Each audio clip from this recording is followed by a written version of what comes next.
Kita akan lanjutkan ibu para nabi-nabi. Tidak semuanya namanya diketahui secara pasti. Namun sering disebut nanti ibu Nabi Musa. Nah, yang boleh dikatakan itu hampir bisa dikatakan pasti ibunda Nabi Ismail, Siti Hajar. Kemudian ibunda Nabi Ishak, Siti Sarah. Kemudian ibunda Nabi Isa, Siti Maryam. Kemudian ibunda Nabi Muhammad, Siti Aminah. Ini yang bisa dikatakan namanya sudah tidak terbantahkan. Nah kemudian nanti ibunda Siti Maryam, ibunda Siti Maryam. Karena di dalam Al-Quran nanti akan ada kisah tentang bagaimana ibunda Siti Maryam mengandung dan bersumpah anaknya yang di dalam kandungan kalau lahir akan dijadikan abdi rumah suci. Ternyata yang lahir perempuan. Nah di sana memang nggak disebut nama ibunya itu Hana, tapi kitab-kitab nanti kita harus objektif, harus jujur. Nanti kitab-kitab tentang nama-nama tersebut yang tidak disebut dalam Al-Quran, dalam hadis itu lebih banyak dari Israiliyat. Israiliyat itu tidak semua buruk selagi tidak memberikan informasi yang sensitif dan krusial, tidak menjadi bagian dari keyakinan, maka sah-sah saja. Tentang misalnya tentang nama-nama yang memang Al-Quran tidak menyebut, hadis Nabi Muhammad tidak menyebut, tetapi para sahabat Nabi kadang-kadang itu dapatnya dari yang pernah beragama Yahudi. Karena mereka punya kitab. Nah, karena mereka itu bangsa Bani Israel, maka riwayat-riwayat itu disebut Israiliyat. Selagi tidak bertentangan dengan prinsip agama Islam, maka riwayat-riwayat itu boleh-boleh saja. Bukan ada riwayat dari Bani Israel atau Israiliyat bahwa sholat maghrib 4 rakaat tolak. Walaupun orang yang ngomong itu lagi taubat gitu kan. Tolak. Kemudian, maaf, Israiliyat atau informasi dari bangsa Bani Israel tentang Nabi Ayub alaihissalam. Nabi Ayub katanya itu sakitnya sampai menjijikkan. Gak ada yang mau datang ke Nabi Ayub. Karena apa? Karena apa nih? Sampai apa Ustazah? Dan cuma nanah aja. Sampai ada ulat itu belakangnya sampai lompat. Ini Israiliyat yang ditolak. Kenapa? Loh, seorang nabi bagaimana mau berdakwah? Nanti kan orang yang tidak mau beriman, alasannya ada. Kenapa kamu nggak beriman? Bagaimana sih mau beriman? Akan menjadi alasan risalahnya, misinya, tugasnya tidak bisa dilaksanakan. Dan itu mustahil. Bagaimana Allah memerintahkan seorang nabi untuk menjalankan tugas dakwah atau mengajak. Dakwah itu artinya mengajak. Tugas dakwah, sementara pada dirinya ada yang menjadi halangan untuk orang. Sampai itu begitu istimewanya para nabi-nabi Allah. Allah dalam salah satu hadis katakan, ma ba'asallahu nabiyya illa hasanal wajhi au hasanal surah au kama qala Rasulullah SAW. Allah tidak mengutus seorang nabi kecuali wajahnya enak dilihat, suaranya enak didengar. Hasanal wajhi wa hasanal saut.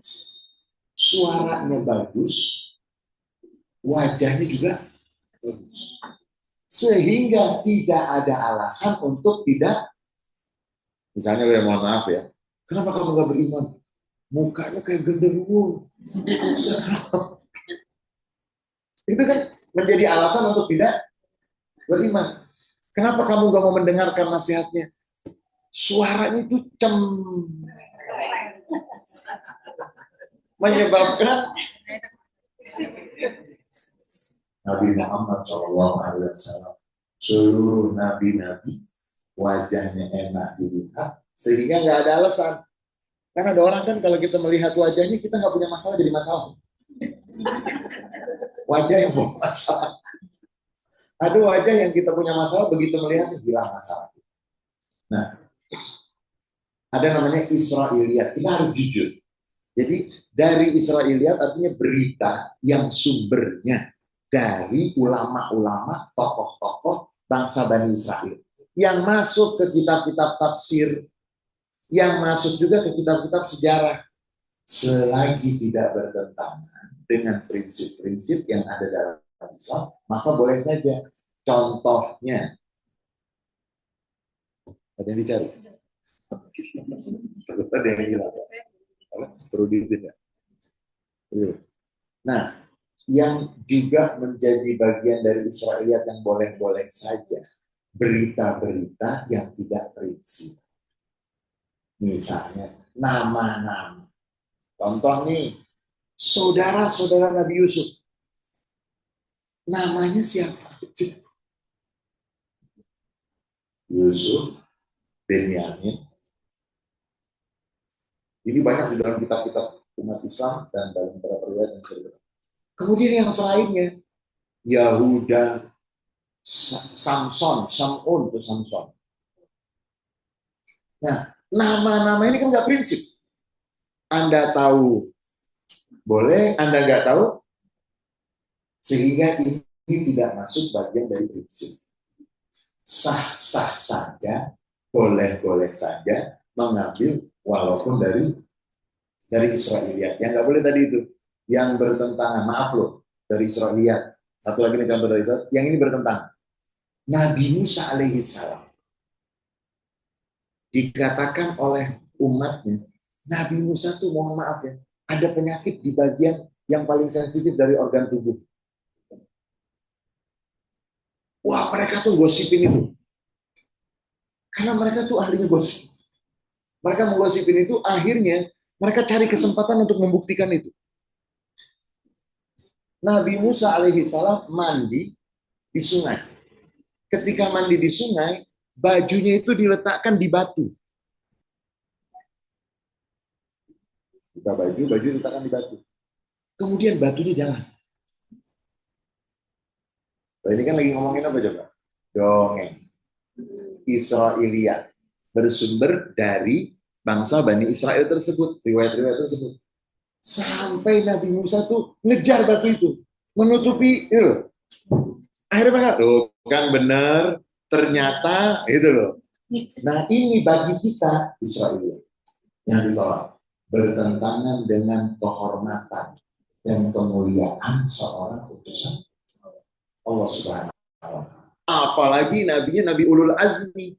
Nah, mereka tuh sering menggoda, meremehkan, kadang-kadang mohon maaf, melecehkan para nabi-nabi. Karena kan Nabi Musa alaihi salam memang Nabi Musa itu tidak bisa dikatakan menyebut huruf roh. Bahasa Indonesia yang lebih halusnya.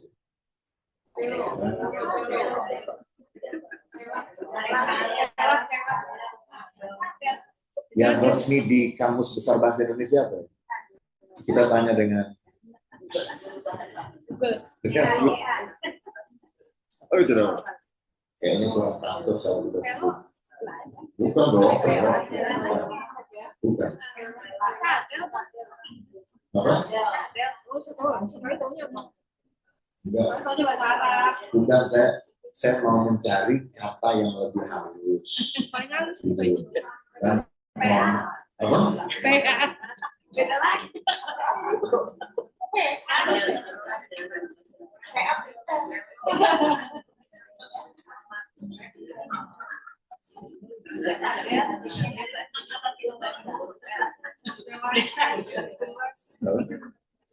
Jadi, beda pokoknya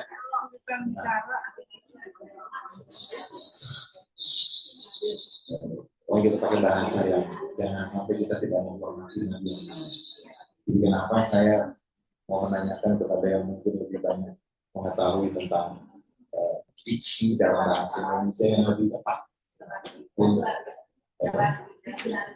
Islalia.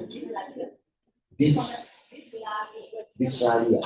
Karena dia tidak. Nabi Musa alaihissalam oleh Fir'aun sering digodai. Fir'aun bilang, saya mau disuruh beriman dengan orang yang gak mampu berbicara dengan fasih. Nanti dikatakan itu tidak mampu mengucapkan huruf. Makanya ketika Nabi Musa alaihissalam ingin bertemu dengan Fir'aun, Nabi Musa alaihissalam minta ditemani oleh Nabi Harun. Nabi Harun saudara satu ibu dengan Nabi Musa. Terlepas dari perbedaan informasi sejarah yang lainnya, Nabi Musa ketika ingin bertemu dengan Fir'aun, Nabi Musa minta ditemani oleh Nabi Harun. Dan ketika itu Nabi Musa mengatakan, dia lebih fasih. Wa afsahu minni.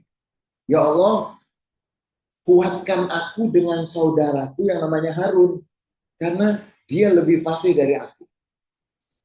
Dan Nabi Musa alaihissalam oleh bangsa Bani Israel, walaupun Nabi Musa itu Nabi agungnya bangsa Bani Israel. Nabi agungnya. Karena banyak nabi-nabi di bangsa Bani Israel. Nah, Nabi agungnya sendiri sama mereka sering diremehkan. Ketika sudah selesai dari kejaran Fir'aun, kemudian ayo kita masuk ke tanah suci, ke Baitul Maqdis. Mereka mengatakan, idhab anta wa rabbuka faqatil. Yang pergi engkau dan Tuhanmu aja. Kami nunggu di sini. Kalau kamu menang, kami masuk. Jadi dipikir Nabi Musa tim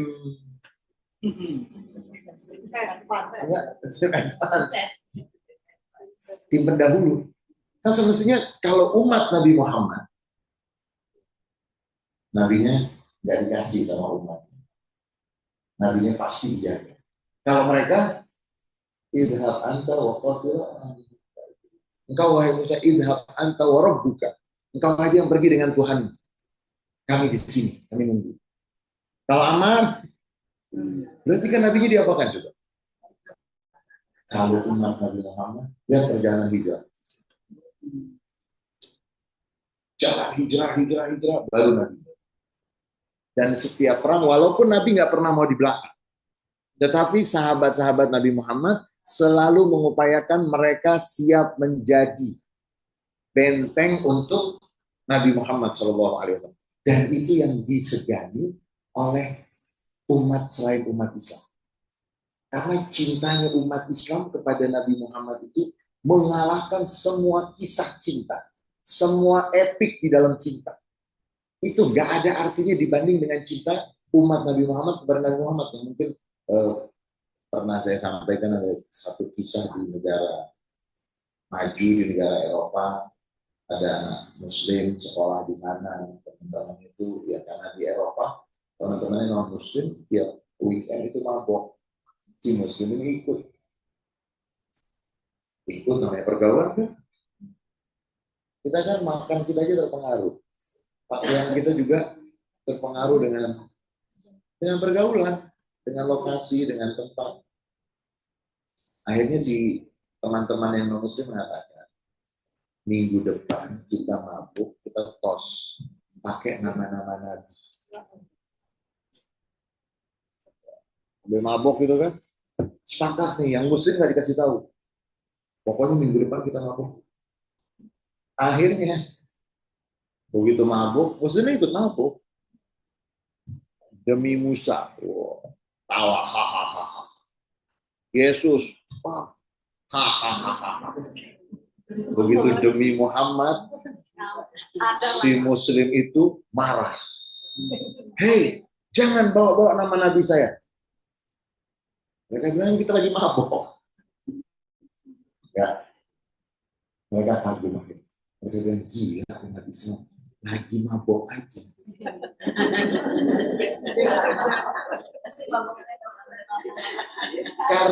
Karena kita setiap hari itu kan dengar azan. Setiap hari itu kan sholat ada syahadatnya, kan gitu. Azan, tomat, kan gitu. Sholat berapa kali? Ya udah kita pakai yang minimalis lah, efisiensi. Lima, lima waktu itu kalau nggak dengar azan, nggak dengar komat, tapi kan dia pasti sholat. Dan di dalam sholat nama Nabi Muhammad disebut berapa kali itu? Dalam tasyahud. Syahadatnya dan sholawatnya. Berarti umat Islam setiap hari nggak pernah lepas dari nabinya. Beda dengan ajaran-ajaran seminggu sekali, sebulan sekali. Ada yang tutup karena nggak ada yang. Bukan cuma gereja, ada lagi yang di pinggir jalan udah bagus itu. Nah, umat Islam hubungannya dengan nabinya nggak pernah putus. Siang nyebut nabinya, sore nyebut nabinya, malam nyebut nabinya, belum tidur nyebut nabinya, bangun tidur, sholat subuh nyebut nabinya. Itu yang menyebabkan maaf beribu kecemburuan besar. Sehingga mereka cari celah untuk adanya cacat dan aib bagi Nabi Muhammad. Mereka cari. Dan mereka nggak akan ketemu. Kenapa? Nabi Muhammad semuanya terbuka. Nggak ada yang ditutupi. Jadi sebelum sekarang banyak orang ingin mengupayakan untuk transparansi, pemimpin harus transparan. Nabi Muhammad itu sampai lagi main kuda-kudaan itu ditunggangi oleh cucunya itu kan diriwayatkan. Assalamualaikum, sahabat datang kan. Assalamualaikum, waalaikumsalam. Masuk kata Nabi. Kira-kira bahasa gitu kan. Masuk. Begitu masuk kaget. Ini rekamannya terganggu enggak? Oh yaudah saya nggak sama. Segini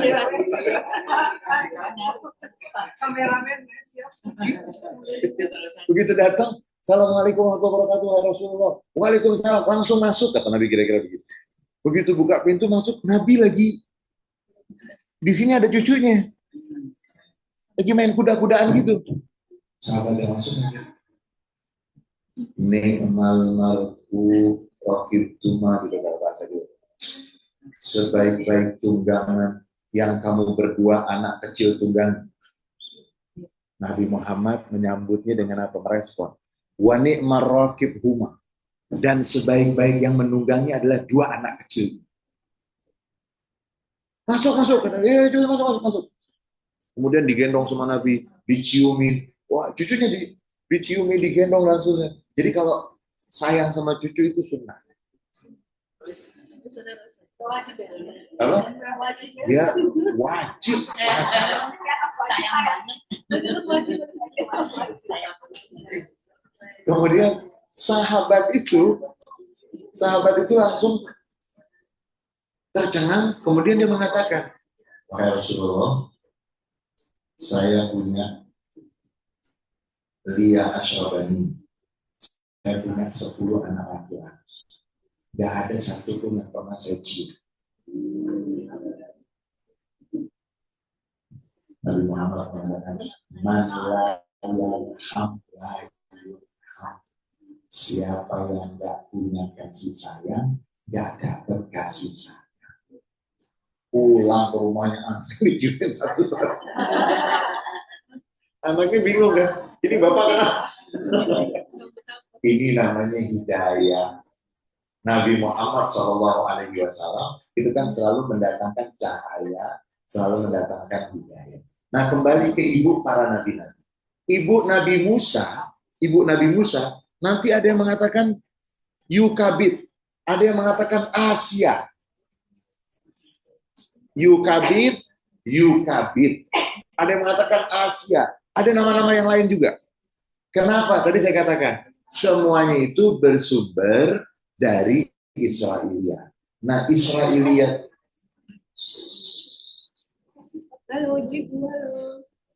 jadi Israiliyat itu boleh diterima selagi bukan prinsip. Al-Quran nanti akan menyebut ibunya Musa. Al-Quran akan menyebut Ummu Musa. Kemudian ibu Nabi Muhammad. Ustaz, ini kan peringatan Maulid Natal. Kok Ustaz mulai dengan ibu-ibu itu?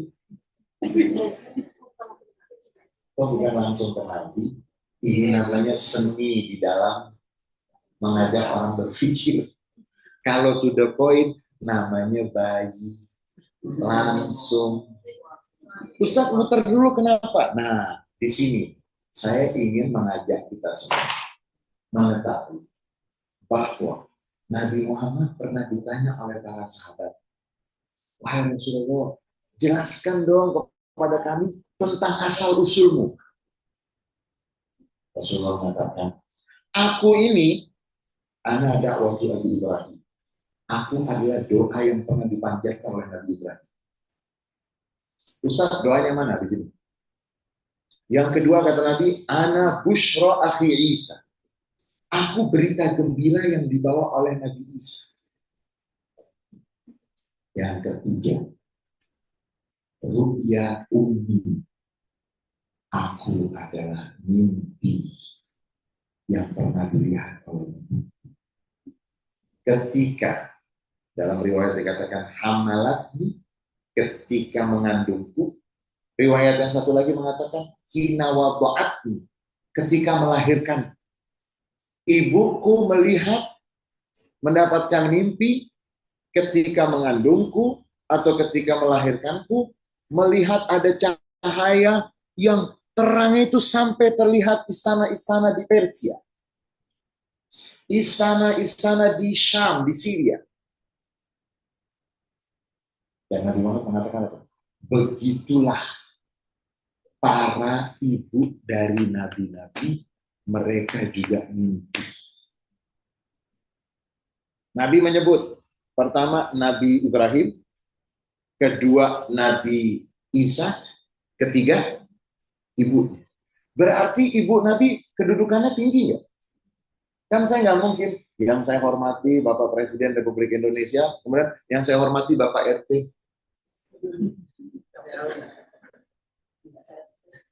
Ketika disebut, maka yang paling dekat itu, maka paling dekat kedudukan. Walaupun ibunda Nabi Muhammad bukan seorang nabi, Ustaz, kenapa sih nabi semuanya laki-laki? Maunya perempuan. Tidak cukup. Semua ibu itu perempuan. Tidak cukup. Bukankah satu kebanggaan ketika menjadi ibu yang melahirkan? Dan perempuan itu kan punya tugas-tugas yang nanti khusus. Tidak mungkin itu akan menjadi tugas yang menambah bebannya lagi. Harus ada perang. Perempuan itu kan tidak. Kalau bisa itu dihindari dari semua bentuk perang. Tapi kalau Nabi, kan dia harus ada di depan. Bagaimana kalau Nabi itu di belakang? Kemudian nanti Nabi dalam keadaan berhalangan, nanti Nabi dalam keadaan, dan seterusnya. Nabi dalam keadaan hamil misalnya. Terus nggak bisa ngapa-ngapain kan? Kemudian apalagi nanti apa namanya kita sebut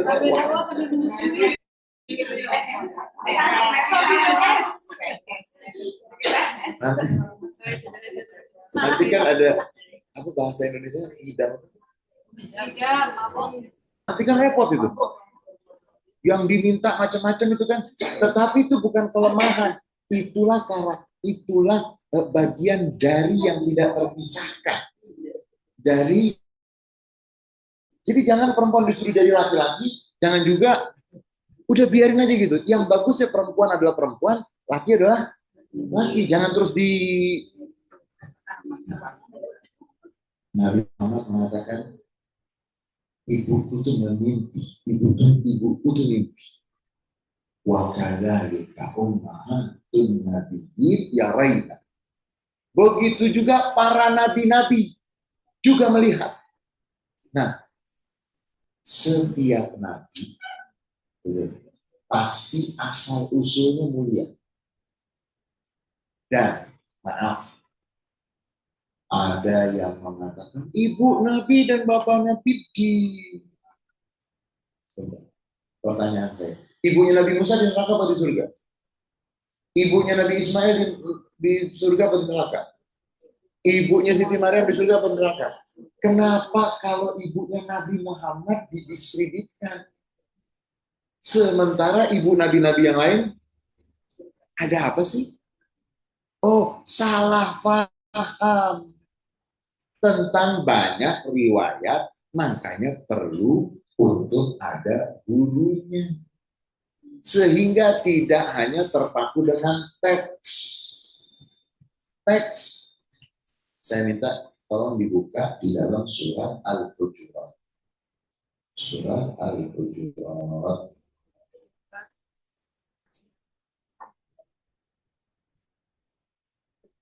Surat 49 ya. Surat 49.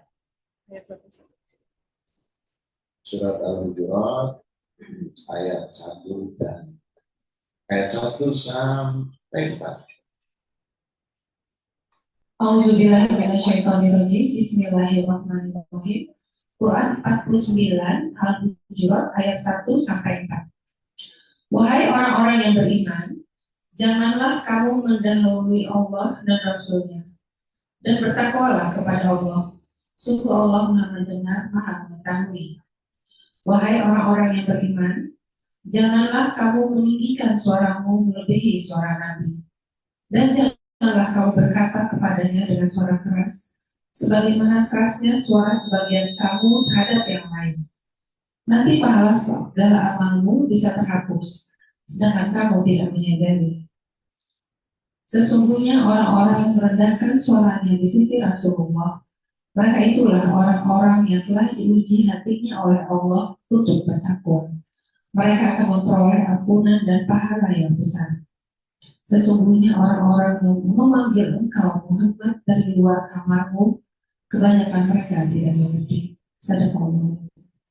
Surat Al-Hujurat dikatakan oleh sebagian ulama ahli tafsir sebagai surat etika, surat akhlak.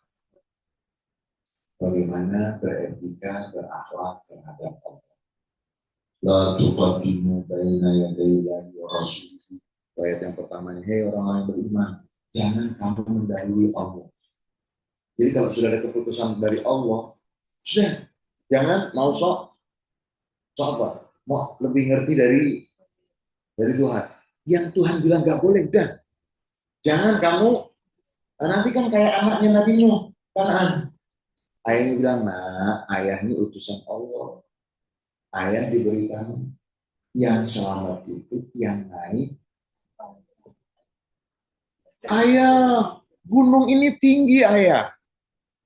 Nah, jangan mendahului Allah, dan kalau sudah ada dari Allah dan dari Rasulnya, udah ikutin aja. Jangan sampai kita tidak beretika. Maaf ya, sejelek-jeleknya pemimpin negara, itu keputusannya dihargai. Kenapa yang diangkat si itu? Kita pasti akan mengatakan apa? Itu keputusan. Dan kita pasti akan mengatakan, sudah dipertimbangkan sampai hangus dan matang, sudah digodok, sudah di ini. Itu kalau keputusan pemimpin negara. Lah bagaimana kalau ketetapan Allah? Semestinya kan kita lebih. Nah, jangan mendahului Allah dan Rasul. Kemudian ayat yang kedua ini tentang tidak boleh mengangkat suara lebih keras dari suara Nabi Muhammad. Semenjak turunnya ayat ini, ada sahabat Nabi namanya Thabit bin Qais. Suaranya tidak bisa diturunkan volume. Memang dari sananya. Nggak bisa diturunkan. Turun surat ini, nggak pernah hadir marham. Nggak pernah hadir pengajian maksud. Nggak pernah hadir. Nabi Muhammad itu memperhatikan. Nabi Muhammad ini ini Sabit kemana, nggak pernah kelihatan. Karena kan suaranya kenceng terus. Begitu nggak pernah hadir kan, ini nggak ada suara nih gitu kan. Jangan-jangan sakit. Dikirimlah sahabat ke sana. Dulu sahabat dikirim. Sabit, waalaikumsalam, suaranya udah dipelan-pelanin masih. Nabi Muhammad menanyakan keadaan. Saya nggak berani. Surat Al-Hujurat. Jangan mengangkat suara di atas suara Nabi. Suara saya kayak gini karena saya dari wilayah mana sih gitu. Kita di Indonesia kan ada. Ya begitulah kira-kira. Saya dari wilayah tersebut, suara saya nggak bisa turun. Saya takut karena disitu kan disebut yang tidak menurunkan suara akan gugur amal perbuatan. Saya nggak berani. Sahabat ini lapor, wahai Rasulullah, Sabit nggak berani datang lagi karena ayat surat Al-Hujurat itu. Jadi perpu apa kepres sudah keluar gitu. Itu apa nanti namanya? Pokoknya begitu disahkan undang-undangnya itu kan nggak boleh gitu. Nggak berani. Rasulullah panggil. Sabit ini bingung begitu diminta saudara datang kan. Ini nanti saya karena nggak bisa diturunin lagi. Memang udah setelannya dari sana. Itu telurnya dari emas, logam emas. Sabit. Rasulullah, aku nggak berani datang lagi. Yang dimaksud dengan ayat itu. Nah, makanya kita kan jangan hanya terjebak dengan teks. Nggak boleh letterlock. Harus tahu juga konteks yang berkali-kali kita ulangi. Jangan sampai tahu teks, tidak tahu konteks. Rasul mengatakan Sabit, bukan kamu yang dimaksud. Yang dimaksud itu mereka yang bisa mengatur sebagai ekspresi dari penghormatan, mereka nggak mau. Tapi kalau yang seperti kamu akan hidup dalam keadaan terhormat dan kamu akan meninggal dunia dalam keadaan mati syahid. Dan Sabit nanti dikatakan mati syahid di salah satu peristiwa. Benarlah yang diucapkan oleh Rasulullah SAW. Nah, kembali kepada ibu para nabi-nabi. Saya mau minta dibuka dulu tentang ibunya Nabi Musa. Boleh dibuka.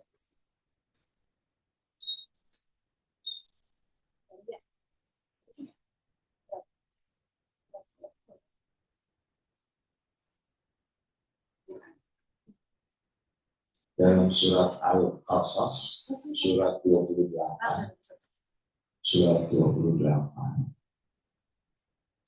surat 28, ayat 7 sampai dengan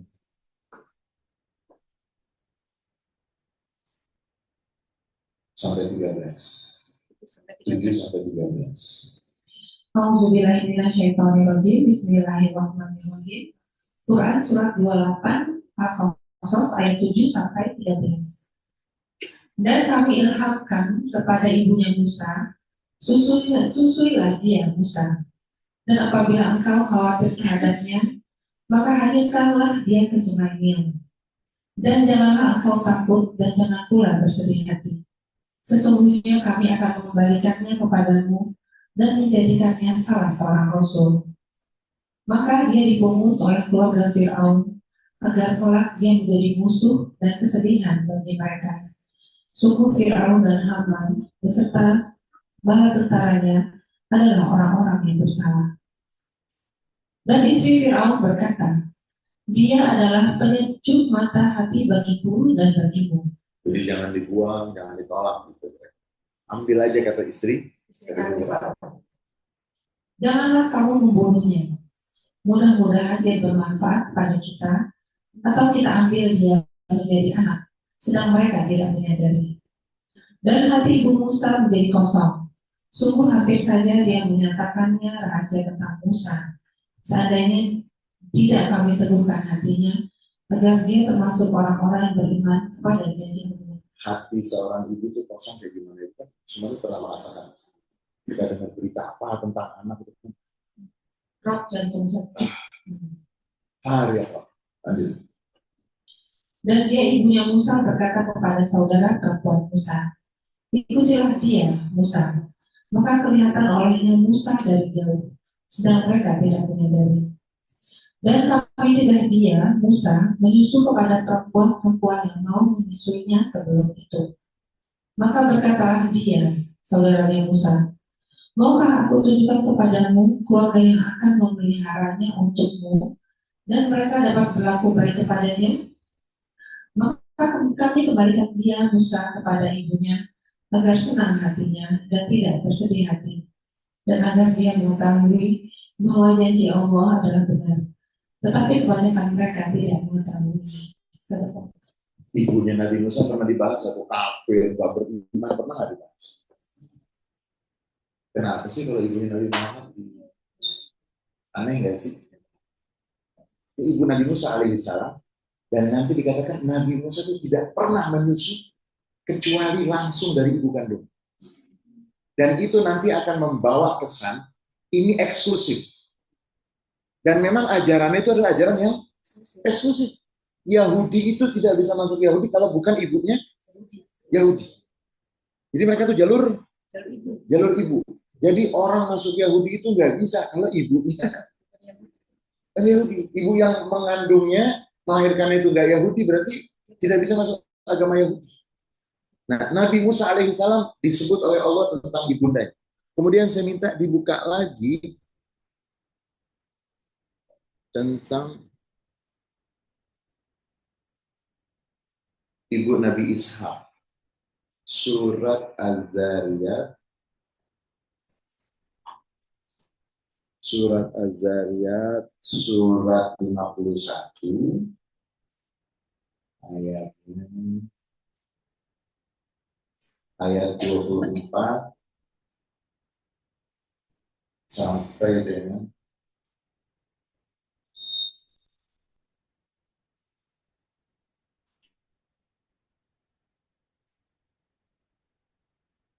sampai 30. A'udzubillahiminasyaitonirrajim. Bismillahirrahmanirrahim. Quran surat 51 Az-Zariyat ayat 24 sampai 30. Ya. Sudahkah sampai kepadamu Muhammad cerita tentang Ibrahim, malaikat-malaikat yang dimuliakan? Ingatlah ketika mereka masuk ke tempatnya lalu mengucapkan salaman, salam. Ibrahim menjawab salamun, salam. Mereka itu orang-orang yang belum dikenalnya. Maka diam-diam dia, Ibrahim, pergi menemui keluarganya. Kemudian dibawanya daging anak sapi gemuk yang dibakar. Jadi Nabi Ibrahim itu Nabi Ibrahim itu disebut bapak orang iman. Dan Nabi Ibrahim itu disebut bapak dari para dermawan. Gak pernah makan sendiri. Gak mungkin makan sendiri. Pasti ada yang dipanggil. Kalau nggak ada semua, yang ada yang kelihatan semua diajak makan. Nggak pernah mau makan sendiri. Sangat dermawan. Nah ini juga kan kisah tentang tamu-tamu yang datang yang beliau nggak kenal. Ternyata tamu-tamu itu malaikat. Ya kan zaman Nabi Ibrahim, kalau zaman sekarang hati-hati.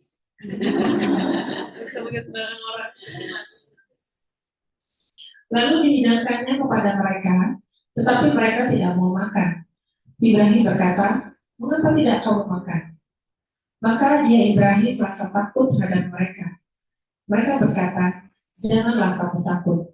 Dan mereka memberi kabar gembira kepadanya dengan kelahiran seorang anak yang alim, Ishak.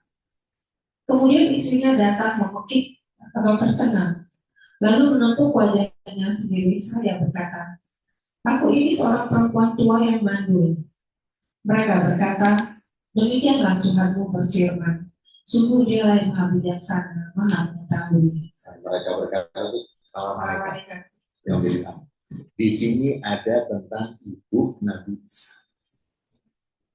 Ya, tadi ibu Nabi Musa. Sekarang ibu Nabi Ishak.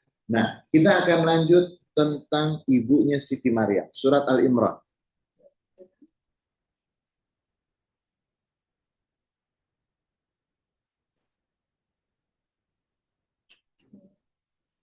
surat Al-Imran, ayatnya itu ayat 35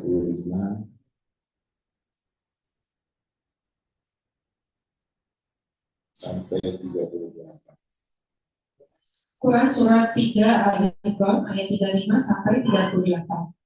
Auzubillahi minasyaitonirrajim. Bismillahirrahmanirrahim. Ingatlah ketika istri Imran berkata, "Ya Tuhanku, sesungguhnya aku bernazar kepadamu, apa janin yang dalam kandunganku telah menjadi hamba yang mengabdi kepadamu. Maka terimalah nazar itu dariku. Sungguh engkau lah yang maha mendengar, maha mengetahui."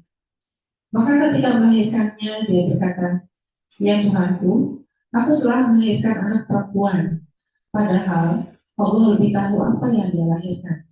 Dan laki-laki tidak sama dengan perempuan. Dan aku memberinya nama Maryam. Dan aku mohon perlindunganmu untuknya dan anak cucunya dari gangguan setan yang terkutuk." Maka dia Allah menerimanya dengan penerimaan yang baik, membesarkannya dengan pertumbuhan yang baik, dan menyerahkan pemeliharaannya kepada Zakaria. Setiap kali Zakaria masuk memenuhinya di mihrab rumah khusus ibadah, dia dapati makanan di sisinya. Dia berkata, "Wahai Maryam, dari mana ini kamu peroleh?" Maryam menjawab, "Itu dari Allah. Sesungguhnya Allah memberi rezeki kepada siapa yang dia kehendaki tanpa perhitungan." Di sanalah Zakaria berdoa kepada Tuhan. Di sana. Kan? Wah, doa di mana aja bagus. Kenapa Nabi Zakaria doanya itu di nanti para ulama mengatakan dari hasil membaca ini, sebagian ulama itu menyimpulkan ada tempat namanya tempat berkah atau mustajab. Udah berdoa di mana aja boleh, di terminal, di ini boleh, bener, nggak ada masalah. Tetapi ada tempat namanya tempat mustajab, ada tempat yang berkah. Buktinya apa? Kan berdoa di mana aja Tuhan Maha mendengar. Tapi kenapa Nabi Zakaria harus mau doa tuh ke situ dulu? Hunalika da'a Zakaria rabbah. Nabi Zakaria di sanalah dia berdoa. Kenapa nggak di rumahnya aja? Kenapa? Kok repot-repot? Makanya jangan salahkan kalau ada orang itu berangkat ke umroh, ke haji, kemudian ke Masjidil Aqsa. Itu kalau 3 masjid jelas ada hadisnya. Tapi kalau tempat-tempat, dari mana dasarnya? Gitu loh. Nah ini, makanya jangan cuma tahunya itu yang tersurat. Tidak bisa menangkap yang tersirat. Tahunya hanya teks, tidak tahu konteks. Dia nggak bisa menangkap. Ini namanya istinbat. Istinbat itu kan mengambil kesimpulan dari hasil renungan. Kenapa ya Tuhan nggak bilang Nabi Zakaria berdoa di tempat sholatnya aja? Kenapa harus di tempatnya Siti Maria? Itu tempat yang berkah. Nah makanya kita kan ada di dalam yang disebut dengan wisata religi misalnya. Itu kan mengunjungi kalau di Indonesia misalnya Wali Songo, gitu loh, mengunjungi Napak Tilas dan seterusnya. Karena memang orang-orang yang soleh itu tempat yang beliau berada di situ juga menjadi bagian yang berkah. Bukan menyembah tempat, bukan. Gitu loh. Dan semua itu menjadi berkah karena hubungan si orang tersebut dengan Tuhan. Terus di sanalah Zakaria berdoa kepada Tuhannya. Dia berkata, "Ya Tuhanku, berilah aku keturunan yang baik dari sisimu. Sesungguhnya Engkau Maha mendengar doa." Kita waktu itu pas di Maryam di mihrab, kan kita waktu itu di mihrab. tapi tutup ya. Ya kan yang ditutup, itu kan di dalamnya kan mihrabnya itu kan. Iya, sudah dibuka saya kasih itu satu sisi. Dan nanti bilang sama Benyamin Netanyahu. Kita kirim surat dari Marhamah untuk Benyamin Netanyahu atas nama kepala sekolah Marhamah, gitu ya. Kalau kamu tidak mengusir, maka kami yang akan mengusir, gitu kan. Gayanya Benyamin Netanyahu itu, mudah-mudahan Allah kasih hidayah. Kalau Benyamin Netanyahu masuk Islam gimana coba? Hah? Ya kita kan nggak tahu. Ustadz mana mungkin? Nanti dulu. Jangan pernah ngomong mana mungkin. Khalid bin Al-Walid, silakan baca nanti. Pulang dari sini baca tuh. Khalid bin Al-Walid itu kerjaannya apa coba? Kalau Benyamin Netanyahu kan masih yang di... Ini Khalid bin Al-Walid itu musuhnya Nabi Muhammad. Musuh. Perang itu selalu komandan dari orang kafir itu. Tapi Ustadz, bukan masalah tapi. Ini kekuasaan Allah. Boleh jadi itu mereka berubah. Tapi lagi. Kita nggak suka, boleh nggak suka. Tapi kalau berbicara hidayah itu, berapa banyak orang yang benci betul dengan Islam. Sayyidina Umar bin Khattab. Awalnya mau. Terus Suraqah bin Ju'shum yang Nabi hijrah. Ada yang mau bunuh, berubah.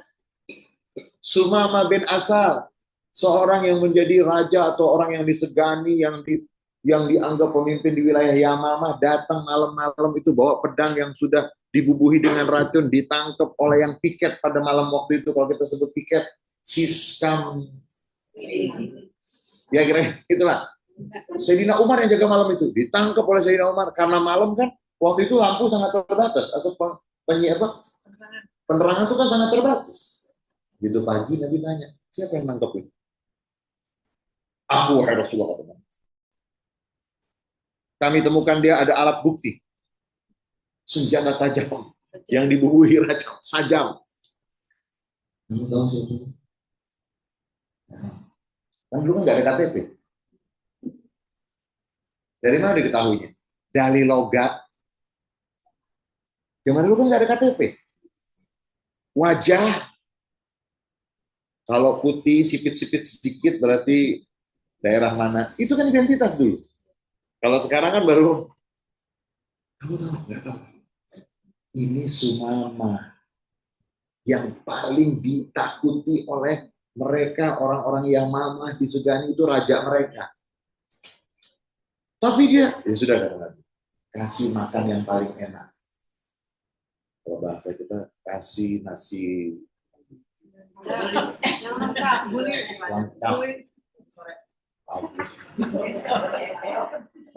Yang lengkap. Kasih yang paling enak, kasih yang paling... Nabi tanya, Sumama, kamu gak masuk Islam. Kamu ingin membunuh aku, tumpahkan darahku. Jangan kau hina aku seperti itu. Besoknya Nabi tanya lagi. Hari yang ketiga, masuk Islam. Nabi Muhammad mengatakan hari yang ketiga itu lepas. Sayyidina Umar bilang, yang nangkep saya. Masa harus ini kan? Wahai Rasulullah. Semuanya siap-siap. Jangan-jangan orang yang dilepas ini akan menyerang Nabi. Jalan, balik lagi. Tambah siap-siap sahabat Nabi. Mengatakan asyhadu an la ilaha illallah wa asyhadu annaka Muhammad. Masuk Islam. Wahai Rasulullah, dulu sebelum saya di penjara di sini, sebelum saya diikat di sini, kan diikat. Di mana nanti diikatnya? Di Raudhah. Di Raudhah itu ada nanti Uswana Taubah namanya. Diikat di situ karena zaman dulu kan nggak ada penjara. Diikat di situ. Nah, ketika diikat di situ, manfaatnya apa? Kayak ngaji setiap hari. Dengerin Nabi sholat maghrib baca surat apa? Itu juga mau ya diketahui. Keluar ya, nggak keluar ya. Mau banget sih waktu. Akhirnya dia mengatakan, wahai Muhammad, sebelum aku ditahan di sini, tidak ada nama yang paling aku benci melebihi namamu. Tidak ada wajah yang paling aku benci dari wajahmu. Tidak ada agama yang paling aku benci melebihi agama. Tapi semenjak aku di sini, aku lihat Nabi Muhammad itu sholat malam. Sahabat yang di masjid, Nabi sholat maghrib, sholat isya, suaranya kan terdengar. Kemudian habis subuh, kemudian ada pengajian yang Nabi sampaikan. Jadi santri nih. Santri nih. Sekarang saya menyatakan saya masuk Islam. Dan tidak ada nama yang lebih aku cintai melebihi namamu. Tidak ada wajah yang lebih aku cintai dari wajahmu. Tidak ada agama yang lebih aku cintai melebihi agama. Muhammad, sekarang saya mau lanjut perjalanan umroh bersama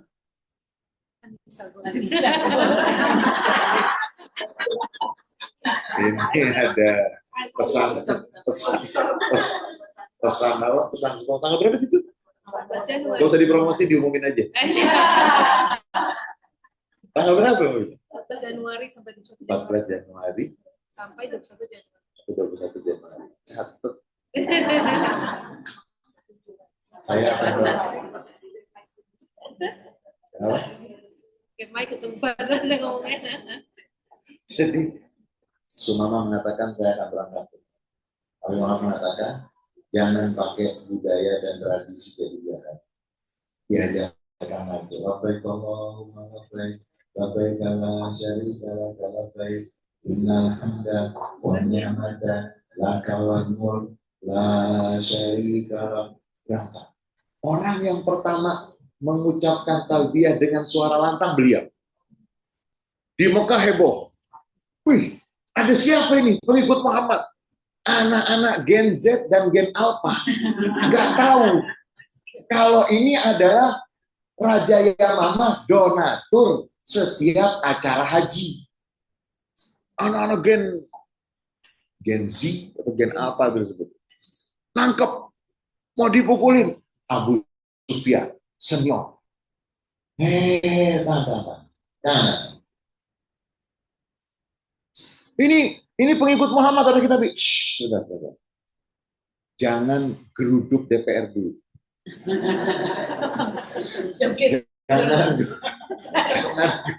Jangan bakar kantor polisi. Jangan dulu. Tenang dulu. Kamu nggak tahu. Ini namanya Sumama Dekatan. Dia Raja Yamama yang paling disegani donatur kita. Kalau haji donaturnya. Udah diam dulu. Tanya, Sumama, kenapa kamu disihir sama Muhammad? Jangan ganggu saya. Tawaf. Abu Sufyan pinter. Namanya udah senior kan? Tunggu dulu nih. Selesai tawaf semuanya. Sumama bilang, aku awalnya ingin membunuh Muhammad. Tapi aku ditangkap. Bahasa kita mungkin, jadi santri. Aku lihat bagaimana dia mengajarkan umatnya. Aku mendengar bagaimana bimbingan yang selalu dia pesan kepada umat. Sekarang aku beriman kepada dia. Dan aku akan pulang ke kampungku untuk mengajak seluruh rakyatku untuk beriman kepada Nabi. Tapi Abu Sufyan masih melobi sana, melobi sini, nggak bisa. Begitu datang musim haji, orang-orang Mekah itu kan biasa dapat bantuan dari Sumama. Sumama nggak mau bayar bantuan lagi, ya. Stop. Donald Trump itu menyetop. Apa yang di stop nanti? Yang biasa dikasih tuh USAID apa itu kan? Nggak ada. Stop. Sumama bilang, nggak, saya nggak mau bantu. Orang Mekah kirim surat kepada Nabi Muhammad, hubungan kekerabatan kita itu jangan sampai ini hilang. Tolong ingetin orang yang biasa bantu kami sekarang sudah menjadi pengikutmu, dan semenjak menjadi pengikutmu nggak mau ngasih lagi bantuan. Maka karena kekerabatan dan silaturahmi kita, wahai Muhammad, tolong kasih tahu jangan putus bantuannya kepada kami. Bayangin loh, musuh minta. Kalau kita nggak pakai kita baca lagi, langsung kita sobek. Nabi Muhammad perintahkan semua, jangan putus yang biasa kamu bantu. Ini yang menyebabkan berbondong-bondong orang masuk Islam. Karena disentuh hatinya, disentuh pikirannya, bukan nakut-nakutin. Benar. Coba semua ibu yang sering nakut-nakutin anaknya, insya Allah anaknya jadi apa?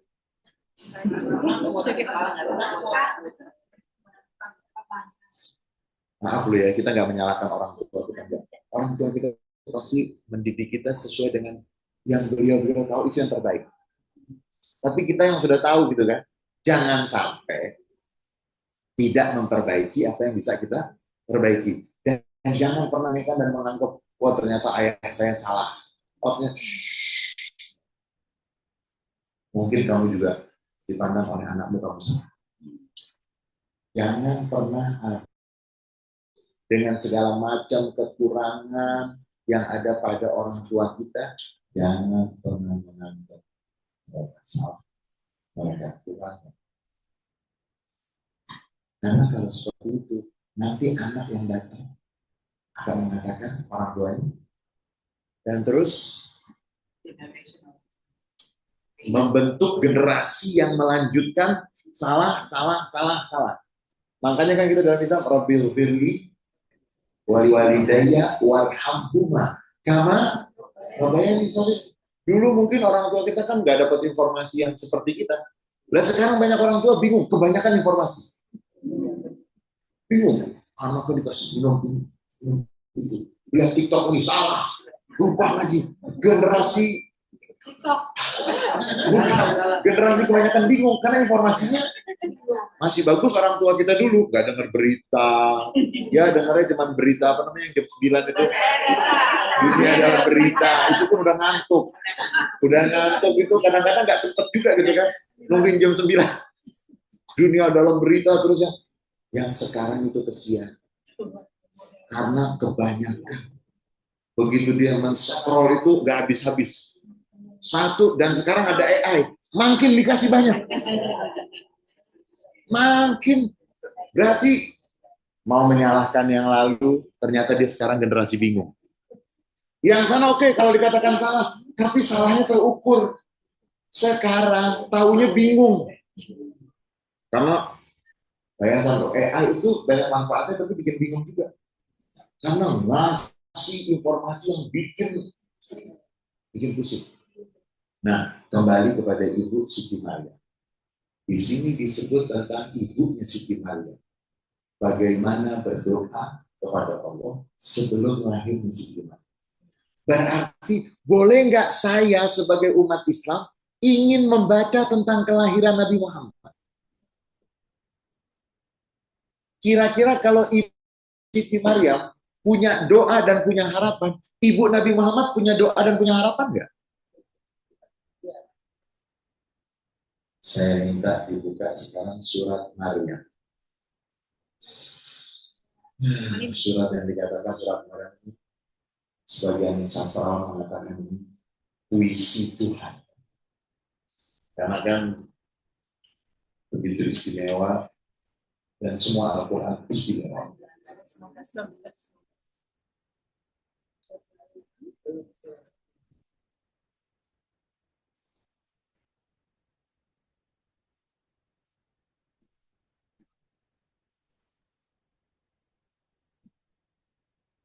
Ayat 16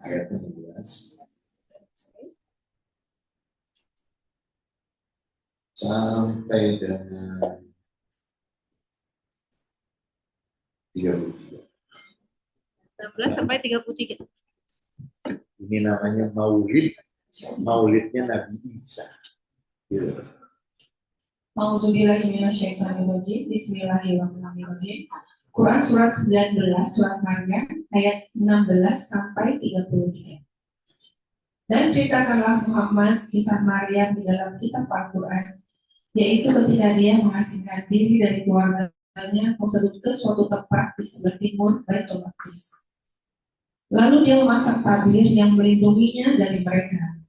Lalu kami mengutus roh kami, Jibril, kepadanya. Maka dia menampakkan diri di hadapannya dalam bentuk manusia yang sempurna. Dia, Maryam, berkata, sungguh aku berlindung kepada Tuhan yang Maha Pengasih terhadapmu, jika engkau orang yang bertakwa. Dia, Jibril, berkata, sesungguhnya aku hanyalah utusan Tuhanmu untuk menyampaikan anugerah kepadamu seorang anak laki-laki yang suci. Dia, Maryam, berkata, bagaimana mungkin aku punya anak laki-laki, padahal tidak pernah ada orang laki-laki yang menyentuhku, dan aku bukan seorang pezina. Dia, Jibril, berkata, demikianlah, Tuhanmu berfirman, hal itu mudah bagiku, dan agar kami menjadikannya suatu tanda kebesaran Allah bagi manusia, dan sebagai rahmat bagi kami, dan hal itu adalah suatu urusan yang sudah diputuskan. Maka dia, Maria, mengandung. Lalu dia mengasingkan diri dengan kandungannya itu ke tempat yang jauh. Kemudian rasa sakit akan melahirkan memaksanya bersandar pada pangkal pohon kurma. Dia, Maria, berkata, Wahai betapa baiknya aku mati sebelum ini, dan aku menjadi seorang yang tidak diperhatikan dan dilupakan. Maka dia Jibril berseru kepadanya dari tempat yang rendah, janganlah kau bersedih hati, sesungguhnya Tuhanmu telah menjadikan anak sungai di bawahmu, dan goyanglah pangkal pohon kurma itu ke arahmu. Niscaya pohon itu akan menggugurkan buah kurma yang masak kepadamu. Maka makan, minum, dan bersenang hatilah engkau. Jika engkau melihat seseorang, maka katakanlah, sesungguhnya aku telah bernazar berpuasa untuk Tuhan yang Maha Pengasih. Maka aku tidak akan berbicara dengan siapapun pada hari ini. Kemudian dia Maria membawa dia bayi itu kepada kaumnya dengan menggendongnya. Mereka kaumnya berkata, wahai Maria, sungguh engkau telah membawa sesuatu yang sangat mungkar. Wahai saudara perempuan Harun, engkau Maryam, ayahmu bukan seorang yang buruk perangai, dan ibumu bukan seorang perempuan pezina. Maka dia Maria menunjuk kepada anaknya. Mereka berkata, bagaimana kami akan berbicara dengan anak kecil yang masih dalam ayunan? Dia, Isa, berkata, sesungguhnya aku hamba Allah. Dia memberiku kitab Injil, dan dia menjadikan aku seorang nabi. Dan dia menjadikan aku seorang yang diberkahi di mana saja aku berada. Dan dia memerintahkan padaku melaksanakan sholat dan menunaikan zakat selama aku hidup. Dan berbakti kepada ibuku, dan dia tidak menjadikan aku seorang yang sombong lagi celaka. Dan kesejahteraan semoga dilimpahkan kepadaku pada hari kelahiranku, pada hari wafatku, dan pada hari aku dibangkitkan hidup kembali. Sadaqallah. Jadi yang dibaca waktu yang dibaca apa tadi? Yang dibaca salawat dari Simtul Duror Barzanji. Iya, bagus nggak Barzanji? Barzanji, iya. Tadi Barzanji kan? Barzanji itu kan dirangkai dengan bahasa yang sastrawi, yang indah. Dari mana terinspirasi? Coba baca surat Nabi. Kan seperti bersajak kan? Ya? Seperti apa coba? Seperti sampai sebagian sastrawan itu mengatakan surat Maryam itu adalah puisi Tuhan. Karena kalau kita baca itu kan bagian huruf akhirnya itu sama semua. Hampir. Ya. Wadzukur fil kitabi Maryam idh intabadat min ahliha makanan syarqiyya fattakhadhat min dunihim hijaban fa arsalna ilaiha ruhana fatamatsala basharan sawiyya qalat inni a'udzu birrahmani minka in kunta taqiyya qala innama ya Barzanji gimana tadi? Barzanji gimana tadi? Gimana Barzanji gimana? Barzanji gimana tuh?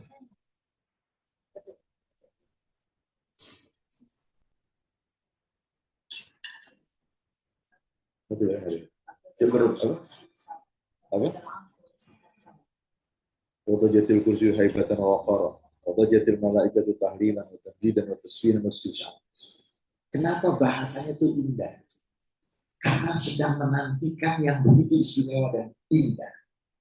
Dan kalau ada bahasa-bahasa sastrawi, puisi, untuk mengekspresikan itu sampai di Indonesia disebut rawi-rawi itu nanti ada Barzanji, nanti ada Daibai, nanti ada Syaraful Anam. Saya dulu waktu masih kecil, saya nggak tahu sekarang kita karena sudah PDF semua ya, jadi nggak pakai beli lagi tuh. Dulu tuh kalau dia ada toko-toko buku tuh mesti ada tuh Rawi Barzanji. Itu dulu masih ada. Sekarang karena sudah PDF nggak. Nah, di seluruh negara Islam itu dirayakan Maulid Nabi Muhammad kecuali di beberapa negara saja. Dan itu nggak ada masalah. Jangan kita perdebatkan. Jangan usah kita permasalahkan. Orang yang mempermasalahkan perbedaan pendapat itu orang yang lahirnya terlambat.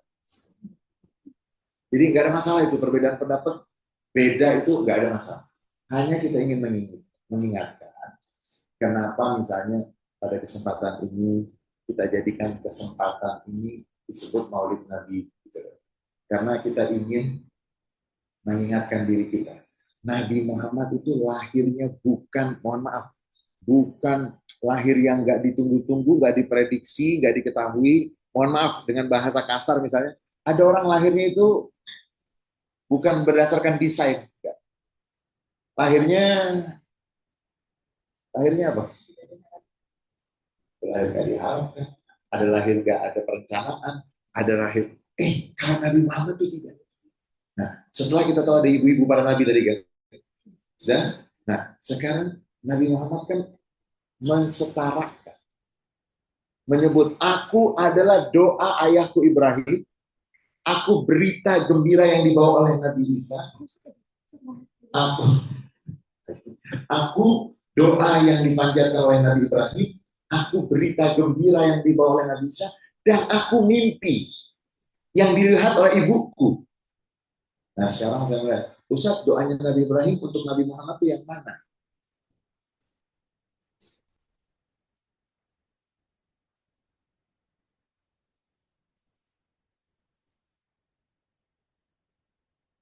Surat Al-Baqarah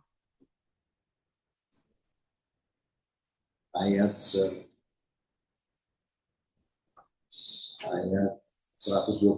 sampai dengan 129.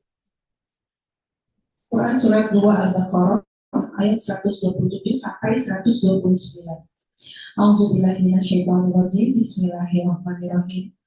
Dan ingatlah ketika Ibrahim meninggikan fondasi Baitullah bersama Ismail seraya berdoa, ya Tuhan kami, terimalah amal dari kami. Sungguh Engkaulah yang Maha mendengar, Maha mengetahui. Ya Tuhan kami, jadikanlah kami orang-orang yang berserah diri kepadamu, dan anak cucu kami juga umat yang berserah diri kepadamu. Dan tunjukkanlah kepada kami cara-cara melakukan ibadah haji kami, dan terimalah taubat kami. Sungguh Engkaulah yang Maha penerima taubat, Maha penyayang. Ya Tuhan kami, utuslah di tengah mereka seorang rasul dari kalangan mereka sendiri. Ini dia nih doanya. Jadi Nabi Ibrahim itu berdoanya di mana? Waktu di Mekah. Nabi Ibrahim berdoa di Mekah. Ayat 127 kan di Mekah tuh. Wa iz yarfa'u Ibrahimul qawa'ida minal bait. Nabi Ibrahim alaihissalam meninggikan fondasi Ka'bah. Wa Ismail, dan Nabi Ismail ikut. Nabi Ismail ikut. Dan doanya Rabbana taqabbal minna innaka antas samiul alim.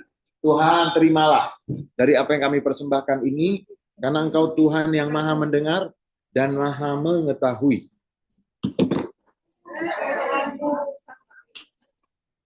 Hati-hati. Ayat 128, Nabi Ibrahim masih minta kepada Allah untuk keturunannya itu menjadi keturunan yang baik. Rabbana waja'alna muslimaini laka wa min dzurriyyatina. Tuhan kami, jadikan kami berdua adalah orang yang berserah diri muslim kepadamu. Dan dari keturunan kami akan menjadi orang-orang yang beriman kepadamu, dan tunjukkan kepada kami manasik.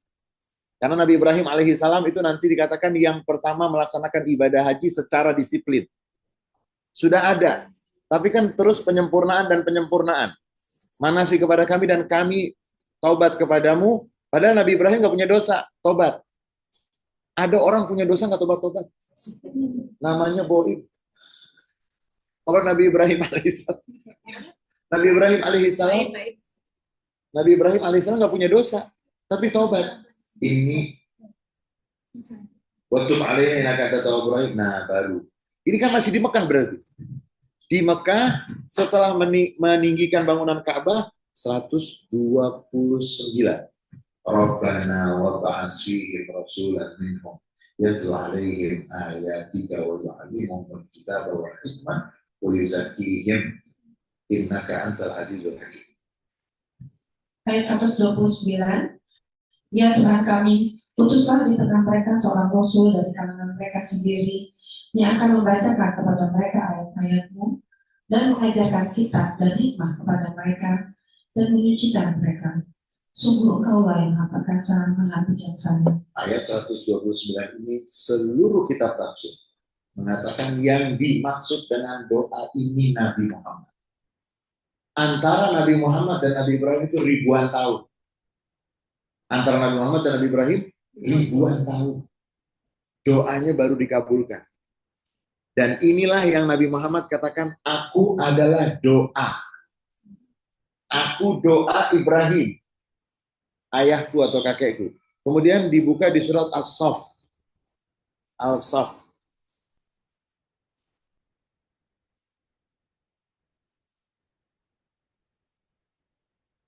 Ayat surat As-Saff surat 61 ayat 6. Surat 61.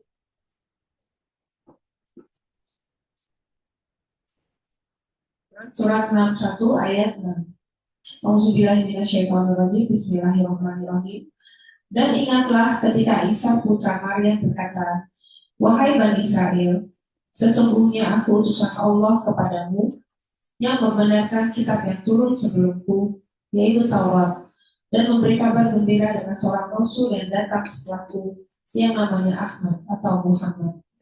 Namun ketika rasul itu datang kepada mereka dengan membawa bukti-bukti yang nyata, mereka berkata, ini adalah sihir yang nyata. Nabi Muhammad mengatakan, aku adalah doa. Tadi itu surat Al-Baqarah. Aku berita gembira. Nih, surat As-Saff ayat 6. Nabi Musa alaihi salam kemanapun beliau berada di hadapan bangsa Bani Israel selalu mengingatkan, aku utusan Allah. Aku membenarkan Taurat yang ada di hadapan. Aku membawa berita gembira. Akan datang setelahku seorang rasul namanya Ahmad. Nanti dikatakan nama Nabi Muhammad dari Allah Ahmad. Dari kakeknya Muhammad. Apa bedanya Ahmad? Ahmad artinya paling banyak memuji Allah. Karena Nabi Muhammad di dalam perang memuji Allah. Banyak duit, memuji Allah. Susah, memuji Allah. Di dalam keadaan apapun, beliau tidak pernah tidak memuji Allah. Sama seperti orang, contohnya ilustrasinya bukannya sama, tapi ilustrasinya, orang yang lagi cinta itu gak bakalan tidak memuji. Tehnya pahit, pahitnya enak. Kopinya pahit, enggak. Nabi Muhammad tuh cintanya dengan Allah dan dicintai dengan Allah tanpa ada yang bisa mengukur. Begitu istimewa. Selalu memuji Allah. Muhammad itu artinya selalu mendapatkan pujian. Siapa yang melihatnya, mendengarnya, mengetahui tentangnya pasti memuji. Tidurnya aja terpuji. Apalagi tidak tidur. Kita kan baru tahu tuh cuci-cuci kaki, cuci apa, pokoknya siap-siap itu kan 1400 tahun ini. Nabi Muhammad sudah melakukan yang sekarang dianjurkan oleh mereka yang memperhatikan tata cara tidur yang sehat dan baik. Kalau kita nyebut cuci kaki, cuci itu memang wudhu. Gigi, siwak, posisi tidur, dan Nabi Muhammad tidak pernah mengigau. Kalau Nabi Muhammad mengigau akan ada hadis tentang mengigau. Itu nggak ada.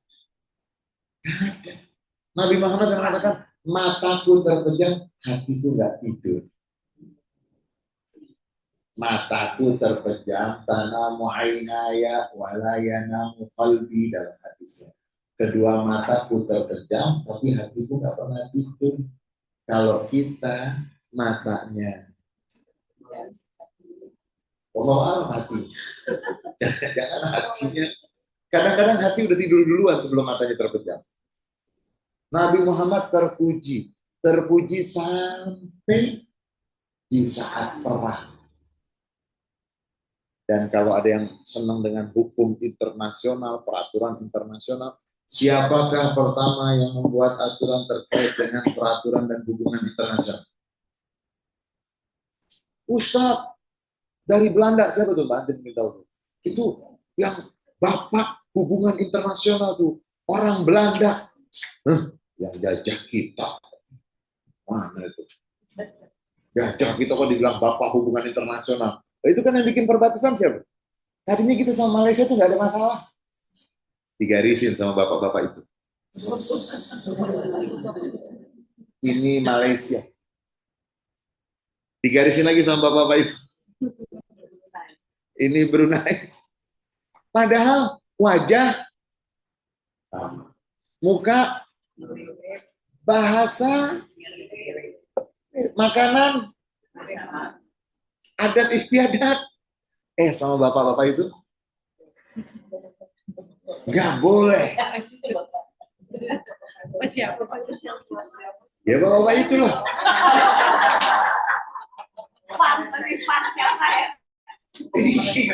Lu bayangin loh, kita ini sama Malaysia kan saudara. Atur itu juga yang sekarang terjadi di Timur Tengah. Nah, orang Arab Saudi sama orang Yaman, sama orang Oman, sama orang Jordan, lah sama. Bahasanya sama, mukanya sama. Sama bapak-bapak itu digaris. Ya bener ya? Kesian gak sih kata?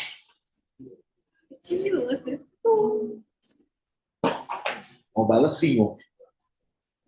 Saya cuma punya pesawat banyak banget. Buat komersil. Nggak ada yang buat. Sekarang kami akan merespon secara kolektif. Dengan semuanya. Yang lain bilang dipecah belah oleh bapak-bapak.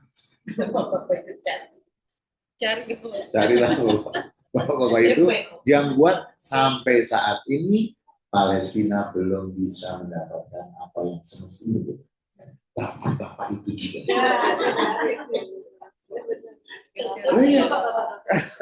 Si bapak-bapak itu mereka lah yang membuat peta sampai saudara, beneran saudara, sepupuan.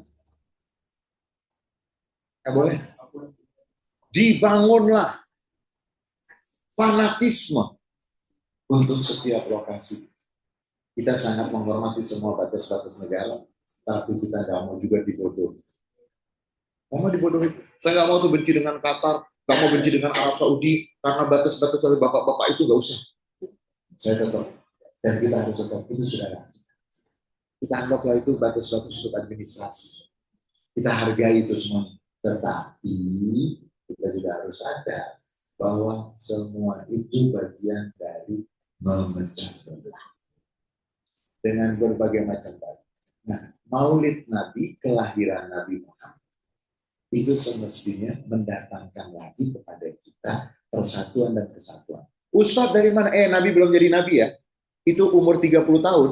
Apa yang Nabi lakukan? Apa yang Nabi lakukan? Yang tahu dapat sepeda presiden yang pernah. Presiden sekarang jembrolek kali.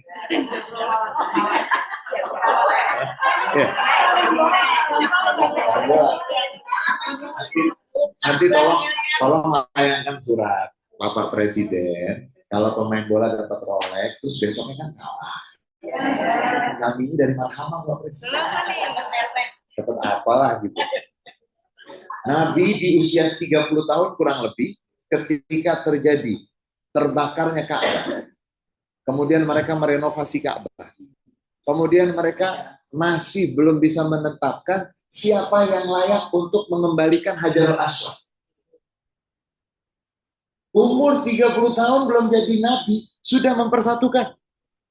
Mereka bingung kan? Akhirnya mereka putuskan kepada Nabi Muhammad. Nabi Muhammad menerima dan Nabi Muhammad mengambil sorban. Ini sorban beliau, Hajarul Aswad ditaruh di tengahnya. Semua suku memegang bagian dari sorban ini.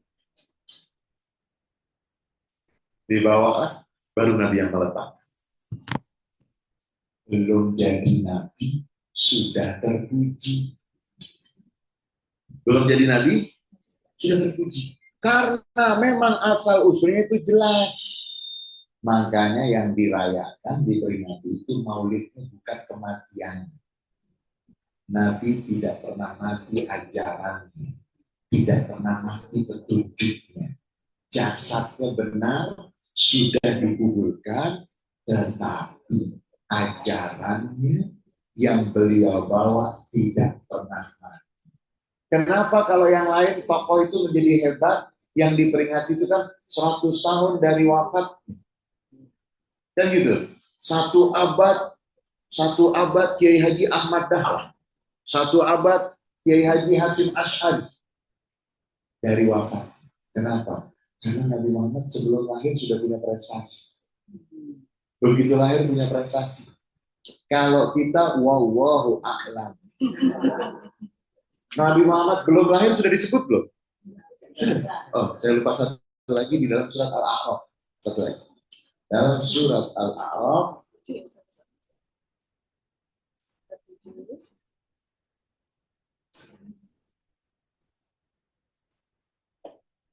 ayat 157.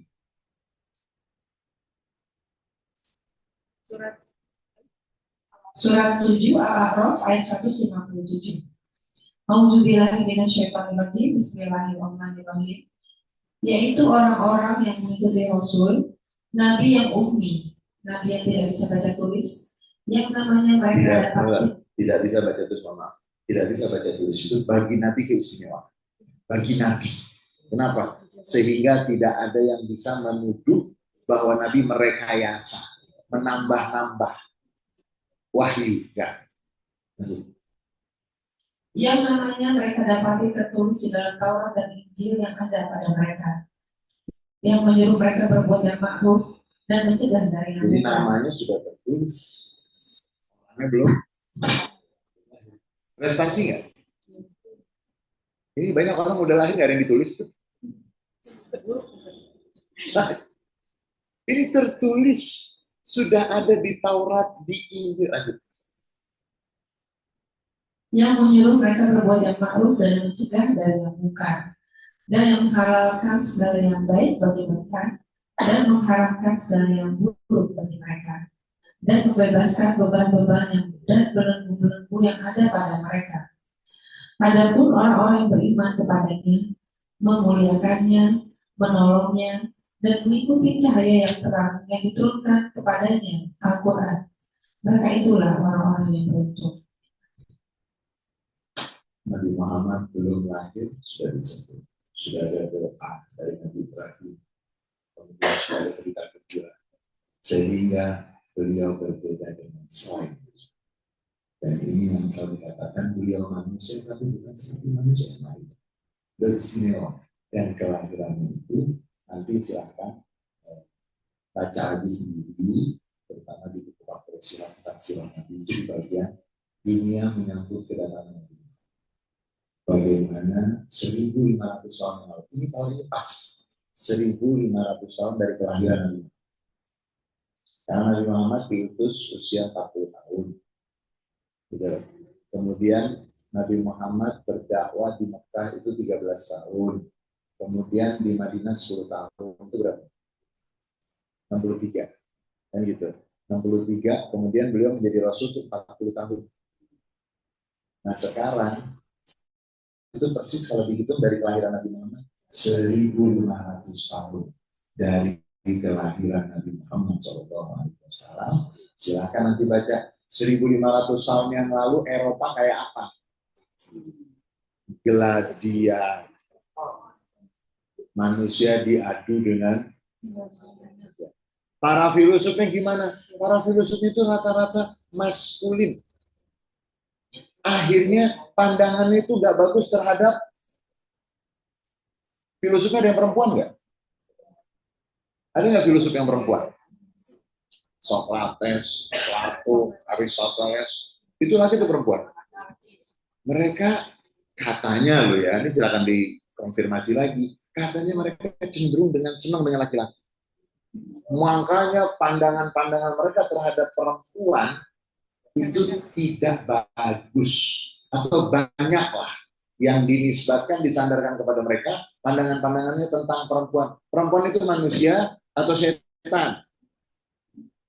Akhirnya sudah ribut diskusi panjang. Setan yang kita butuhkan. Makanya kan lahir feminisme. Karena mereka itu yang mohon maaf, bagaimana mereka dengan perempuan, bagaimana perang. Ini 1500 tahun yang lalu. Coba tanya Google 1500 tahun yang lalu, bagaimana perempuan, bagaimana orang miskin, bagaimana rakyat jelata, bagaimana pemimpin, baik di barat, di timur, dimanapun juga gelap. Tapi Indonesia terang. Indonesia terang nggak Indonesia? Kata menterinya, berapa bulan lagi terang lagi? Yang baru dilantik itu kan bilang berapa? Katanya, apa tidak tahu nanti terang lagi lah. Ya. Apa ya? Kata dia, gitu. Kata beliau. Gitu. Kata bapak berkait. Jadi Nabi Muhammad SAW sudah lahir dari kelahiran 2500 tahun yang lalu, dan dunia memang menunggu kedatangan beliau. Memang yang kita sayangkan, cahaya yang begitu istimewa sering tertutupi oleh, mohon maaf loh, kalau Abu Lahab itu pernah menghalang-halangi orang ke rumah Nabi Muhammad. Orang yang ingin datang ke Nabi Muhammad suka dihalang-halangi. Sekarang itu banyak orang yang ingin dapat cahaya Nabi Muhammad dihalang-halangi. Media yang menghalang-halangi, membuat image Islam itu sengaja, tidak sengaja, Islam itu menjadi buruk. Akhirnya banyak orang Islam sendiri yang tidak sempat membaca tentang Nabi-nya, tapi sudah termakan dengan apa yang dilakukan oleh mereka-mereka yang tidak suka dengan Nabi Muhammad SAW. Dan akhirnya, kenapa tadi kita mulai dengan para ibu Nabi-Nabi tersebut? Karena memang Nabi Muhammad menyebut, aku adalah doa Nabi Ibrahim, aku adalah berita gembira dari Nabi Isa alaihissalam, aku adalah mimpi yang pernah dilihat atau didapati oleh ibuku. Berarti ibu Nabi Muhammad levelnya bukan sembarangan. Nabi menggandengnya, menyebutnya, merangkainya. Setelah menyebut Nabi Ibrahim, kemudian Nabi Isa, baru ibundanya. Dan ibu Nabi Muhammad tidak kita ragukan lagi. Beliau pasti mulia dari kami. Karena maaf, ada sahabat Nabi itu yang anaknya itu pernah diusap kepalanya oleh Nabi. Saya lupa namanya. Begitu kepalanya diusap oleh Nabi, itu rambut yang pernah disentuh oleh tangan Nabi Muhammad yang mulia, itu rambutnya nggak pernah dipotong. Ditanya, kenapa kamu nggak pernah potong? Ini pernah. Begitu istimewanya hubungan antara Nabi Muhammad dengan umatnya. Dan hari ini kita bersyukur kepada Allah, Alhamdulillah di kediaman Pak Heni. Di sini kita merayakan Maulid Nabi Muhammad SAW, dan dimulai dengan pembacaan Barzanji yang isinya pujian. Ustaz, jangan puji-puji Nabi berlebihan. Oh, kamu kalau punya kekasih aja kamu puji-puji gak habis-habis. Oh, biarin aja kekasih saya Nabi Muhammad SAW. Tapi kan nggak boleh itu berlebihan. Ya nggak boleh berlebihan, nggak ada yang berlebihan kok. Kalau kita mengatakan engkau lebih dari matahari, engkau lebih dari rembulan, itu nggak ada apa-apanya dibanding dengan betapa besarnya jasa Nabi Muhammad SAW. Sampai yang pertama menulis tentang hubungan internasional, aturan hubungan antara negara dengan negara itu ulama dari mazhab Hanafi, Imam Asy-Syaibani, Muhammad bin Hasan Syaibani. Dari mana dia membuat itu? Dari pengamatan beliau tentang bagaimana perang Nabi Muhammad. Bagaimana Nabi Muhammad memperlakukan musuh-musuhnya. Bagaimana Nabi Muhammad memberikan rasa kemanusiaan terhadap musuh-musuhnya di medan perang. Tidak pernah ada yang dimutilasi. Tidak ada yang pernah dibakar. Tidak ada yang pernah dilecehkan. Dan sampai buku itu yang disampaikan oleh Grand Syekh Azhar dalam peringatan Maulid Nabi Muhammad SAW di pemerintah Mesir, Grand Syekh Azhar menyampaikan itu karena ingin mengomentari, kami adalah umat Islam yang perang itu tidak bisa kita pungkiri, ada perang. Tapi kami kalau perang itu perangnya pakai akhlak. Sampai Mustafa Shadiq Ar-Rafi, seorang sastrawan dari Mesir yang mengatakan bahwa pedangnya umat Islam itu membawa akhlak. Pedangnya umat Islam membawa akhlak. Karena nggak boleh kalau orang sudah ngangkat bendera putih, nggak ada tuh membumi, hanguskan, apalagi sampai seperti yang sekarang kita lihat. Bagaimana Gaza dihabisi, bagaimana sampai semua Ada orang mau negosiasi di bom. Yang ngebom itu bilang, kami ingin perdamaian. Ini kan setan juga bingung. Setan bilang, ini setan siapa, kata setan? Kok mewakili benar-benar? Grand Syekh Azhar mengingatkan bagaimana ajaran Islam membolehkan perang, tapi dengan akhlak.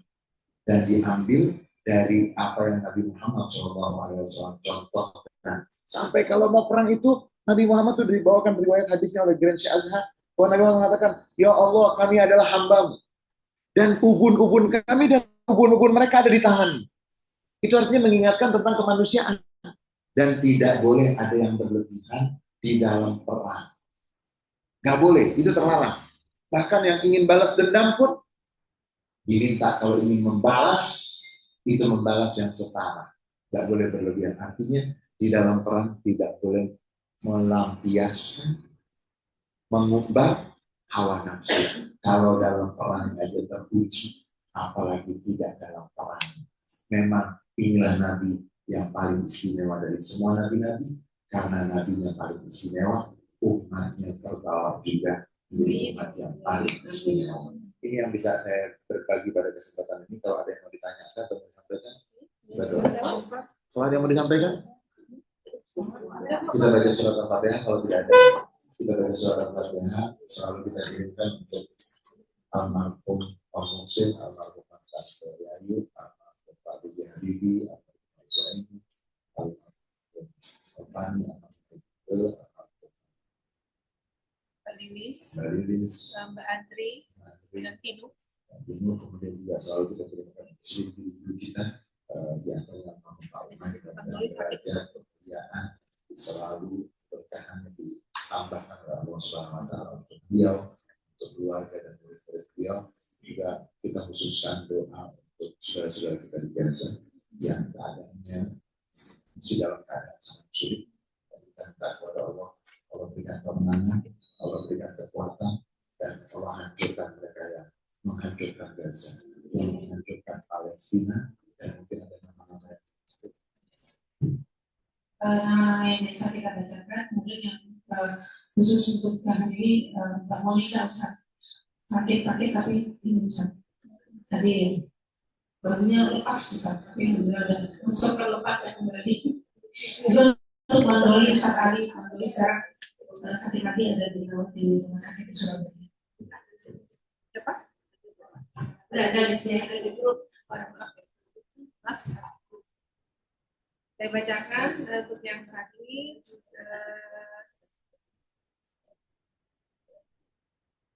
Oke. Untuk yang sakit, Sugiati Asna Sumi Prawijaya ayat 5, Basuki Rahmat bin R. Sudiono kakak ipar Roma, Bapak Mahidin Hanawi Asmawi, Bapak mertua Mimil, Bapak Yakub Khatib ayat mertua Putih, Ibu Answarni dan Bapak Pengadi Arif orang tua Umi Ansi, Fisha Fauzia Pemain Putih, Noviari Fairuz Mbak Noviusan, Bapak Heri Sulistiono bin Hardoyo Pamannya Susi Harina, Bapak Muhajir Kadir Pamannya Evi, Muhammad Ghafaril Kamal ponakannya Dina Umum. Tadi saya juga sakit Ustaz. Ya, itu saja Ustaz.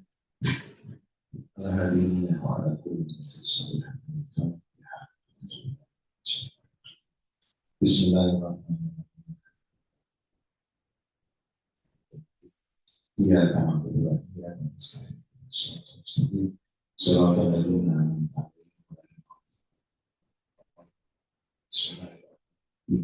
Allahumma salli ala Muhammad Allahumma inna ala kita syukurka wa hidangkan sampai sekarang ada bersyukur, ada beribadah sebaik-baiknya untuk mendapatkan Allahumma Rabbana firman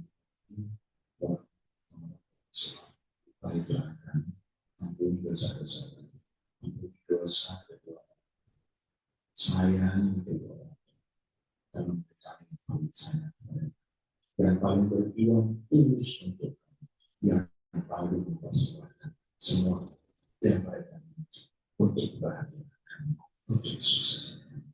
Allah muliakanlah kedua di dunia sampai di akhir. Ya Allah, satu semua orang-orang yang berjasa kepada kami telah mendahulukan lapangkan alam kubur. Penuhi alam kuburnya dengan cahaya, dengan kebahagiaan. Ya Allah, untuk saudara-saudara kami yang dalam keadaan susah, dalam keadaan sulit di Gaza yang sedang menghadapi pembantai, menghadapi kesulitan demi kesulitan. Engkau tempat kami memohon. Bahwa Tuhan yang Maha Perkasa, bahwa Tuhan yang Maha segala, berikan kekuatan untuk saudara kami di Gaza. Berikan kekuatan untuk saudara kami di Gaza. Berikan kemenangan untuk saudara-saudara kami di Gaza dan kemerdekaan untuk seluruh Palestina. Ya Allah, berikanlah kekuatan, ketabahan untuk saudara-saudara kami di Gaza, untuk setiap ibu yang kehilangan, untuk setiap anak yang kehilangan orang tua, untuk setiap nenek yang kehilangan cucu, untuk setiap kakek yang tidak tahu kemana dia akan berjalan dan berbicara. Ya Allah, rahmat-Mu, kasih sayang-Mu, kekuatan-Mu, perhatian-Mu, berikan kemenangan untuk saudara-saudara kami. Berikan keberkahan untuk Palestina. Ya Allah, untuk saudara-saudara kami yang dalam keadaan sakit, maka berikan kesembuhan, berikan kemuliaan. Ya Allah, untuk hajat-hajat kami banyak sekali harap, memiliki cita-cita, kami hanya memohon, meminta, dan berharap. Kami menengadahkan untuk mendapatkan perhatian, untuk mendapatkan kasih sayang. Ya Allah, diperingatkan Maulid Nabi Muhammad SAW. Yang ketiga, beliau lahir, Engkau berikan keberkahan untuk Mekah, mendapatkan kejayaan. Yang ketiga, beliau lahir, Engkau berikan banyak karunia yang menyentuh Suwaibah mendapatkan kemerdekaan. Dan Engkau berikan banyak sekali keberkahan kepada Siti Halimah. Ya Allah, kami memohon kepadamu untuk Engkau kabulkan hajat-hajat. Engkau kabulkan hajat-hajat. Engkau kabulkan hajat-hajat kami. Ya Allah, berikan untuk anak-anak kami semua kebaikan dunia dan akhirat. Ya Allah, berikan kebaikan kepada kami, kepada anak-anak kami, dan berikan kepada kami rezeki yang salah satu bentuk kesolehan anak-anak, kesuksesan anak-anak kami, kebahagiaan anak-anak di dunia sampai di akhirat. La ilaha illa anta subhanaka inni kuntu minadh dhalimin. La ilaha illa anta subhanaka inni kuntu minadh dhalimin. La ilaha illa anta subhanaka inni kuntu minadh dhalimin. Ya Allah, jagalah kita yang mencintai Indonesia dari segala macam bentuk fitnah, perpecahan, dan berikanlah kepada negeri yang kami cintai, Indonesia yang kami cintai, berikan dan kokohkan kesatuan, stabilitas, karena ini banyak sekali hamba-hamba yang bersolawat kepada Nabi, yang melaksanakan sholat lima waktu, yang melaksanakan amal ibadah di atas tanah Indonesia yang kami cintai. Berikan keberkahan untuk tanah dan negara yang kami cintai, dan berikanlah kepada para pemimpin rasa takut kepadamu dan sayang kepada hamba-hambamu sebagai rakyat. Rabbana atina fid dunya hasanah fil akhirati hasanah wa qina adzabannar. Subhana rabbika rabbil izzati amma yasifun. Assalamu alaikum warahmatullahi wabarakatuh. Assalamualaikum warahmatullahi wabarakatuh. Alhamdulillah, terima kasih Ustaz Ali, terima kasih Ustaz Fadila setelah bersama kami hari ini. Terima kasih untuk semua teman-teman anak-anak. Seperti tadi Ustaz Ali menyebut soal umroh, alhamdulillah umroh setelah terisi semuanya. Namun apabila ingin ikut kembali bisa kami mintakan kembali isi kepada Saudi dan Ustaz. Demikian teman-teman, terima kasih banyak atas kehadirannya. Kita foto dulu kan? Iya, Bu. Baik, kita foto dulu sebentar. Gak apa-apa. Gimana soal? Mata hijau. Oh, permata hijau. Aduh, balik foto sebentar, harus segera berjalan. Allah jadi